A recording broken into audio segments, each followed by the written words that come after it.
Olá pessoal, um ótimo dia, uma excelente semana a todos. Espero que vocês e seus familiares estejam todos bem com saúde. Hoje Deus tocou no meu coração para abordar um tema sobre o semeador. Jesus foi um grande exemplo de um grande semeador que muitas das vezes não proferia nem uma só palavra, ensinava através de suas atitudes. E um grande exemplo disso é a passagem da cerimônia de lava-pés, onde Jesus, através de suas atitudes, demonstrou um coração quebrantado, servidão, através das suas próprias atitudes, sem mencionar uma só palavra. Jesus também ensinava muitas das vezes coisas através de parábolas, e sempre que perguntavam a ele nunca contestava. Ele não rebatia, não relutava, simplesmente continuava. Jesus sempre respondia com outra pergunta, que muitas das vezes levava as pessoas à reflexão profunda. Até os próprios discípulos muitas das vezes não entendiam as suas parábolas. A passagem de Marcos 4:10 nos ensina o intuito das parábolas.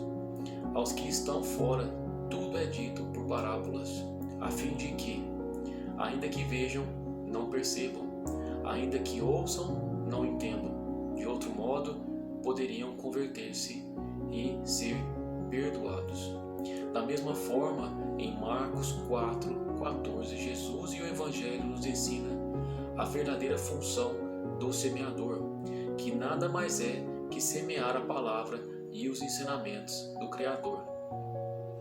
Todavia, a mesma semente, que nesse contexto significa a palavra, pode ser assimilada de diferentes maneiras. A Bíblia afirma e nos ensina que algumas pessoas são como a semente à beira do caminho, onde a palavra é semeada. Logo que a ouvem, o inimigo vem e retira a palavra semeada. Outras, a semente ou palavra é semeada em terreno pedregoso. Ouvem e recebem com alegria, porém, muito superficiais e por não possuírem raízes firmes alicerçadas na rocha, a palavra permanece por pouco tempo. Em outras palavras, o que eu estou querendo dizer, na primeira tribulação, ou dificuldade, ou perseguição, por causa da palavra, começam a surgir as dúvidas e o inimigo implanta dúvidas dentro da própria mente e dentro do próprio coração. Então elas simplesmente abandonam o barco. Existem ainda pessoas onde a semente ou a palavra é lançada entre espinhos. E quando chegam as preocupações, engano das riquezas e posses materiais, ou anseio por outras coisas, acabam sufocando a palavra. E por fim, existem pessoas que são como a semente lançada em boa terra. Ouvem a palavra, aceitam e dão uma grande colheita, abrindo mão do seu próprio eu, buscando ajudar o próximo, fazendo o bem sem ver a quem e nem esperar nada em troca. E quando a semente ou palavra é lançada em boa terra, essas pessoas, mesmo tendo sofrido perseguições, terem sido machucadas ou feridas de alguma forma ou maneira, decidem ser diferentes, optam por seguir outro caminho, optam por liberar o perdão e continuam fazendo o bem, sem ver a quem e nem esperar nada em troca. Em outras palavras, seguem o caminho de Jesus, que mesmo sendo a pessoa mais perfeita e pura que pisou nessa terra, foi perseguido, humilhado, caluniado, machucado, açoitado, crucificado e morto. E mesmo tendo sofrido tudo isso, superou a ira, o ódio, o rancor, liberando o perdão a todos o que perseguiram, amando incondicionalmente a todos que o feriram, abrindo mão do seu próprio eu, e em nenhum momento se vitimizou, em nenhum momento chamou a atenção para ti, em nenhum momento murmurou, simplesmente permaneceu calado, não revidou e suportou até o fim. Jesus, através de suas atitudes, ensinamentos e através do Evangelho,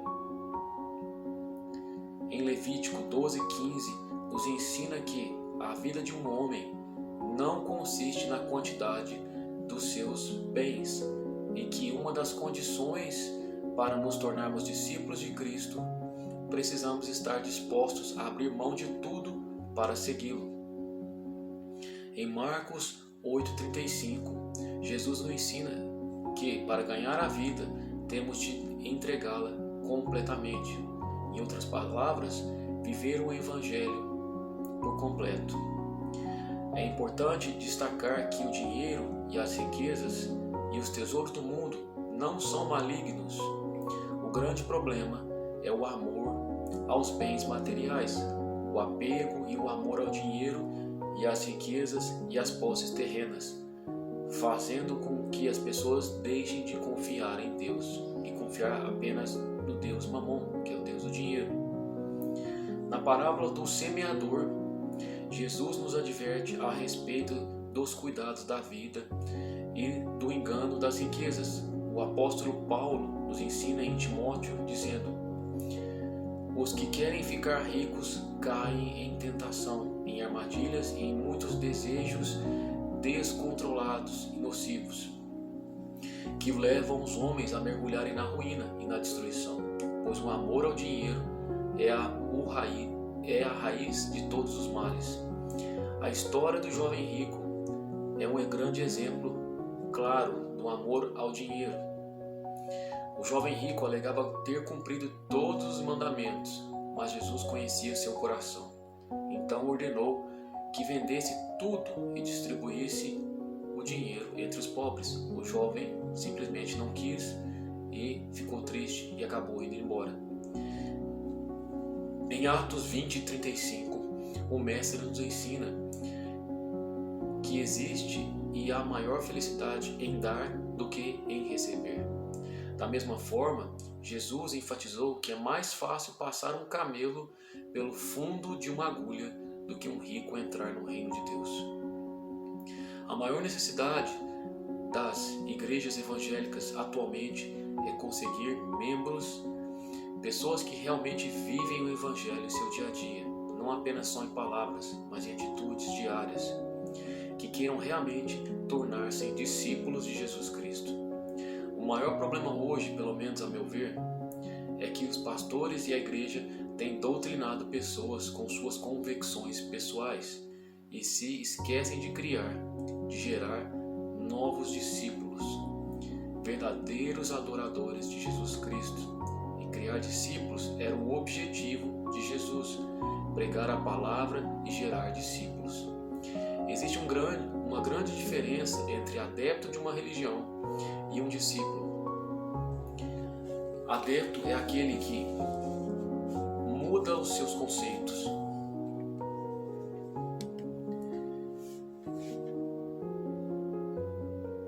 E é simplesmente um mero frequentador da igreja, que afirma crer, mas permanece sentado no banco da igreja, simplesmente esquentando o banco. Discípulos são aqueles que dedicam a oração, a leitura da palavra, a evangelizar os perdidos.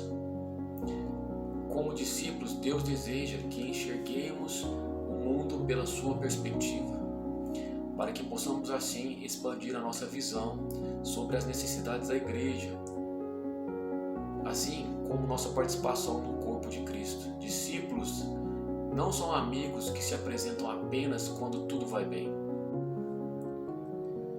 O verdadeiro discípulo nunca se acomoda, pensando que já dedicou bastante. Discípulos são pessoas envolvidas com o coração, a mente e todas as suas forças, alma e espírito. A Bíblia nos ensina que existem 7 características que distinguem o discípulo do adepto. A passagem do amor em Marcos, Jó, a obediência em Jó, a fidelidade na passagem de Jó, a perseverança em 1 Coríntios, a humildade em 2 Coríntios e entrega total em Mateus, em Levítico, o compromisso de levar a cruz, em Gênesis. O Evangelho nada mais é que uma ferramenta importante usada por Deus para transformar uma pessoa morta em delitos e pecados em uma nova criatura, feita à imagem e semelhança do Senhor. Não basta simplesmente conhecer todo o Evangelho para se tornar um verdadeiro discípulo. Até o diabo conhece a palavra e o Evangelho do início ao fim. Para que possamos nos tornar verdadeiros discípulos, é preciso que vivamos a palavra e o Evangelho em nosso dia a dia, através de nossas atitudes diárias. Serão nossos comportamentos e nossas atitudes diárias que dirão quem realmente somos e o que acreditamos e o que vivemos. Do que adianta tratar bem as pessoas de fora, pessoas estranhas, e maltratar as pessoas do nosso convívio diário? Ou até mesmo familiares. Falar de Deus, até papagaio fala. Viver o Evangelho já é outra história, uma constante luta diária contra o nosso ego, contra a nossa vaidade, contra a nossa soberba. É abrir mão e deixar de acreditar que nossos problemas são piores. É se colocar no lugar do outro, é entender que o mundo não gira em torno do nosso umbigo e que não somos e nunca seremos o centro das atenções. Na passagem de Marcos 7:8, enfatiza a hipocrisia vivida pelos fariseus e os mestres da lei, que também pode ser aplicada a nós. A passagem diz: vocês negligenciam os mandamentos de Deus e se apegam às tradições dos homens. Vocês estão sempre encontrando uma boa maneira de pôr de lado os mandamentos de Deus a fim de obedecer suas tradições. Bem profetizou Isaías acerca de vocês, dizendo: hipócritas, esse povo me honra com os lábios, mas o seu coração está longe de mim. Em vão me adoram, seus ensinamentos não passam de regras ensinadas por homens. Que possamos nos esvaziar de nós com um coração puro e limpo. A palavra e o Evangelho nos ensina em Efésios 4:1-16: rogo-vos que andeis como é digno da vocação por quem fostes chamados, com toda humildade e mansidão, com longanimidade, suportando-vos uns aos outros, com amor, procurando guardar a unidade do Espírito. Pelo vínculo da paz, que possamos ser eternos semeadores de corpo, alma e espírito. Para que possamos ser verdadeiros semeadores, precisamos ter um coração quebrantado, humilde, um coração que não esteja endurecido. Em outras palavras, um coração endurecido ou dureza no coração nos afasta da vontade de Deus e nos impede de cumprir o seu propósito e viver uma nova história. Na minha humilde opinião, o fator principal que não deixa relacionamentos ou casamentos prosperarem é a dureza no coração. Corações que foram feridos e machucados ao longo da vida acabaram se fechando e deixando de acreditar no verdadeiro amor, de uma nova vida, de uma nova história. A dureza no coração nada mais é que a incapacidade de sentir a dor do outro. Falta empatia, é a falta de se compadecer, de querer ouvir, que muitas das vezes se torna indiferente à dor do outro, pois acredita fielmente que seus problemas e seus sofrimentos são maiores do que os demais. Se torna resistente à correção e ao perdão. As pessoas com o coração endurecido querem que a justiça seja aplicada rigorosamente aos outros. Porém, quando isso se aplica a eles, pedem misericórdia. Um grande exemplo disso é a história e a passagem onde o profeta Natã adverte Davi, o rei Davi, sobre o adultério. Quando Davi é advertido por Natan, ele imediatamente diz a Natan que essa pessoa que cometeu o adultério deve morrer. Mas quando ele descobre que o profeta Natan disse a ele diretamente que essa pessoa era ele pede misericórdia. Ou seja, quando o problema se aplica aos outros, a gente sempre tende a querer julgar imediatamente e punir. Mas quando reconhecemos o que é difícil nos dias de hoje, as nossas falhas, os nossos erros, nossos defeitos, abaixamos a cabeça. É muito difícil ter humildade para reconhecer suas falhas e erros. As pessoas muitas das vezes tentam justificar suas falhas e erros culpando o outro, mas quando se trata de si mesmo, pedem misericórdia imediatamente. E que possamos ter humildade, um coração quebrantado e não endurecido, para que possamos ser eternos semeadores do Senhor Jesus Cristo, não apenas em palavras, mas em atitudes. Que possamos ser exemplos de Jesus nessa terra, semeando a palavra e o Evangelho, verdadeiros adoradores de Cristo em corpo, alma e espírito. Espero que essa palavra possa tocar no seu coração. Deus abençoe, um ótimo dia e uma excelente semana.